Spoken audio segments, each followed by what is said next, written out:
In early 1944, the United States Army recognized the need for a heavily armored medium tank designed for assault roles and upcoming operations in the European theater. While earlier proposals for such a vehicle had been considered, they were ultimately rejected. With the new T-26E1 tank not expected to be ready in time and existing operations deemed unsuitable, the Army decided to modify its standard medium tank, the M4A3 Sherman. This upgraded variant became known as the M4A3E2 Assault Tank, more commonly referred to post-war as the Sherman Jumbo. Due to its specialized design, only 254 were made. In February 1942, a British military delegation approached the U.S. War Department with a proposal to develop a specialized, more heavily protected version of the M4 tank, which was expected to enter production soon. Their proposal aimed to increase the frontal armor to 89 mm or about 3.5 inches and the side armor to 76 mm or 3 inches.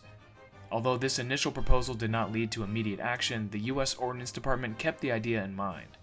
On December 17, 1943, the General Motors Proving Ground was instructed to test an M4A3 tank loaded to a weight of over 41 short tons, or about 37.5 metric tons. After covering 500 miles, or about 800 kilometers, no significant issues were reported. Further testing, however, was delayed, and it was not until January 1944 that an M4A3 was tested with an additional ballast to simulate the increased armor weight. To help manage the added weight, track extension connectors were used. In January 1944, Mineville, the European HQ for U.S. forces, urgently requested at least 250 heavy tanks, estimating this number would be necessary to breach the fortified German Siegfried Line. Although the U.S. Army was already developing the new T-26 heavy tank, it wasn't expected to be ready until the following year. Therefore, a stopgap solution was needed. In March 1944, the decision was made to proceed with an up-armored assault tank version of the M4, designated as the M4A3E2. An initial recommendation called for an order of 250 units, along with 4 pilot vehicles, and on the 23rd of March, the order received official approval. These tanks were scheduled for delivery to the Army by August 1944. The contract was awarded to the Fisher Body Corporation in Detroit. Due to the urgency of the request, Fisher was instructed to produce the 254 vehicles as quickly as possible, bypassing the standard testing phase. Although some drive and ballistic testing was conducted, it was solely for informational purposes. This expedited process explains why the tank retained its E designation, signifying it as an experimental unit. If U.S. ground forces determined the tank was unfit for service, Fisher would still be compensated for all 254 experimental units. However, all vehicles were provisionally accepted, and by the end of May 1944, 250 were cleared for overseas deployment. The vehicle received an additional 1.5 inch or about 38 mm of armor plate welded to the upper hull's front and sides, increasing the overall armor thickness to 4 inches or about 100 mm on the front and 3 inches, 76 mm on the sides. The rear upper hull and top, along with the lower hull, remained unchanged. To ensure a strong weld, the added side armor was applied in 2 sections with a 2-inch, 50 mm vertical gap along the center line, filled with weld material. This additional armor plate included a keyhole cutout to fit securely over the existing bow machine gun ball mount. The Union Steel Foundry was contracted to cast a heavier cover for the final drive assembly. This new casting added 3,000 pounds, or about 1,300 kilograms, to the vehicle's weight, with a thickness ranging from 101 mm to a maximum of 139 mm, 5.5 inches. Pressed steel car was subtracted to assemble and finish the turrets and gun mounts, while the castings were produced by Union Steel and Ordnance Steel foundries. The turret design was derived from the T-23 76mm model, maintaining a similar internal layout and full basket, but with the pistol port removed. The armor thickness was approximately 6 inches on all sides, 152 mm, tapering to a 2.5 inch or 63 mm at the rear below the bulge. A 75mm gun was fitted to a modified M62 gun mount, originally designed for the 76mm gun. The combat load included 104 rounds of 75mm ammunition for the main gun. Additional armor was also added around the gun, with 127mm of extra plating added to the M62's original 50mm cast gun shield. The completed turret weighed a substantial 20.5 short tons, or about 9.3 metric tons. That's about 2.2 metric tons more than the original T-23's turret. To manage all this additional weight, extended end connectors were added as standard to the tracks.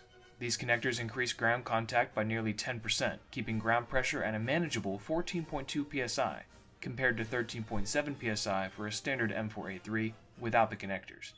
Although the original Ford V8 engine was retained, the final drive ratio was adjusted to 3.36 to 1, reducing the top speed to 22 miles per hour, about 35 kilometers per hour.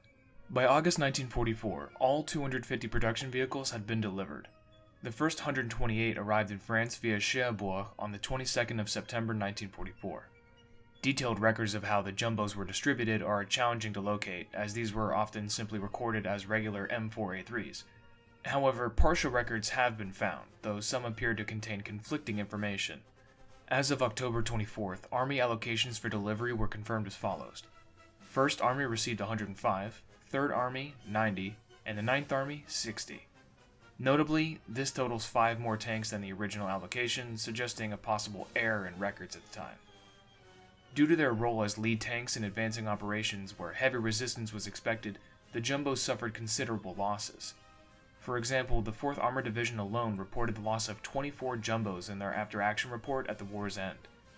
While 24 tanks may not seem substantial at first glance, this represents nearly 10% of the entire production run, a clear indicator that these tanks often bore the heaviest fighting wherever they were deployed. Despite all that additional armor, Jumbos remained vulnerable to mines, man-portable anti-tank weapons, and concentrated anti-tank gunfire. It is therefore not surprising that some tank crews sought to further improve their armor through improvised means, like sandbags, logs, or whatever materials were available. However, the added weight often overburdened the front bogies, making them prone to malfunction. In February 1945, around 100 Jumbos were upgraded to mount the 76mm gun. This was accomplished simply using guns salvaged from destroyed 76mm M4s or from regular supply stocks. The upgrade itself was relatively straightforward and could be done as a field modification, as the tank's combination gun mount was originally designed for it. However, the most complex part of this conversion involved modifying the main gun's ammunition stowage, which required removing the turret and replacing the shorter 75mm racks with 76mm compatible ones. At the same time, the 12th Army Group initiated a program to create what became known as the Field Expedient Jumbos. These were M4A3 76 HVSS models, commonly referred to as Easy 8s, that had additional armor welded onto their glacis and turret. This added armor, often scavenged from damaged tanks such as other M4s or even German Panthers, brought these modified vehicles close to the protection levels of factory-made Jumbos. In some cases, entire glacis plates from wrecked M4s could be repurposed and welded directly onto the new tank, without even needing to adjust gun travel locks or cut new openings for the bow machine gun. A report from the 6th Armored Division noted the success of these makeshift Jumbos. Quote, "A recently modified M4A3E2 took a direct hit from a German 75mm shell, with the only resulting damage being the complete separation of the middle section of additional armor from the hull. The tank continued in action and succeeded in knocking out the opposing vehicle." The most famous of all the Jumbos was undoubtedly Cobra King, the first tank to break through to Bastogne, Belgium, an essential crossroads town and a focal point of the fighting during the Battle of the Bulge.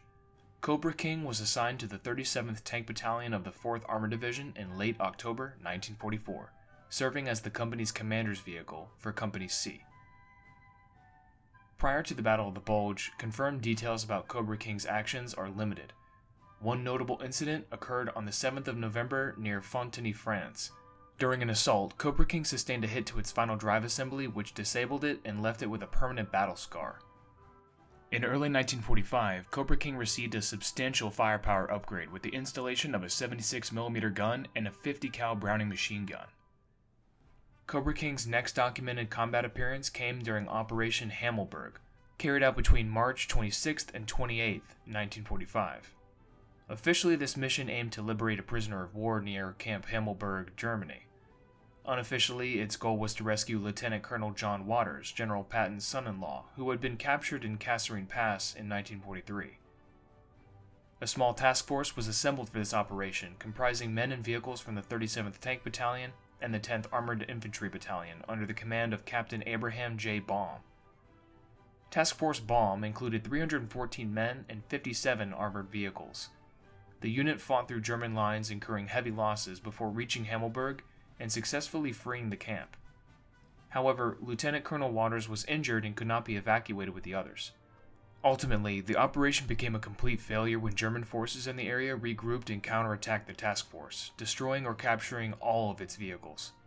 Nearly all of the task force, including Baum, along with the recently freed POWs, were taken prisoner. Since Company C of the 37th Tank Battalion was part of this raid, it raises an obvious question. Did Cobra King participate in the ill-fated mission to Hammelburg? According to Raid, the Untold Story of Patton's Secret Mission by Richard Barron, Major Abe Baum, and Richard Goldhurst, Major Baum noted that a tank named Cobra King, commanded by, I'm not kidding, Lieutenant Nutto, was knocked out and abandoned on the 27th of March 1945 as it neared Hammelburg. Further research by Don Moriarty suggests that the Cobra King was likely hit by a Panzerfaust and the convoy was preparing to leave the camp, not on the approach as previously believed. Moriarty also mentioned that the German forces later attempted to destroy the tank to prevent it from falling back into American hands. After the war, Cobra King became a monument tank, displayed at various U.S. Army bases in Germany, where it became largely unnoticed for decades. In May 2001, Army Chaplain Keith Good, stationed in Germany, took an interest in cataloging the serial and registration numbers of Sherman tanks displayed on American bases. He shared his findings with the G104 Sherman Interest Group in the United States. One of the members, historian Joe DeMarco, confirmed that this particular tank was indeed Cobra King. With assistance from other military historians, including Charles Lemons, the curator of the Patton Museum, the tank's identity was officially verified. On July 9, 2009, Cobra King was shipped to the United States and delivered to the Patton Museum's workshops for restoration. After a 2-year restoration job, Cobra King was prepared as thoroughly as possible before it was sent to a new temporary home at Fort Benning, Georgia in August 2011. A few years later, in 2017, the tank went back under the knife, where its 76mm gun was reverted back to 75mm, identical to what was used during its breakthrough in Bastogne. In August of that year, Cobra King was delivered to the future site of the National Museum of the United States Army, located at Fort Belvoir, Virginia, just south of Washington, D.C. The museum was built around the tank and opened in late 2020. This concludes our video on the U.S. assault tank M4A3E2 Jumbo. What do you think of this attempt to create a more heavily protected Sherman tank? Do you think the added armor was worth the extra weight and reduced mobility? Let us know in the comments below. If you haven't done so already, we invite you to subscribe to stay updated on future content. If you'd like to contribute further, consider Patreon, PayPal, or even our sister channel, Plain Encyclopedia. We want to especially thank our medium and heavy tank Patreon supporters now. Dan Fitzpatrick, Dave Schuford, Mick Van Ipperen, Owen M., R. Rob, and Sopwith21. Your generous contributions help fund our research, illustrations, and video production. Until next time, keep us in your sights.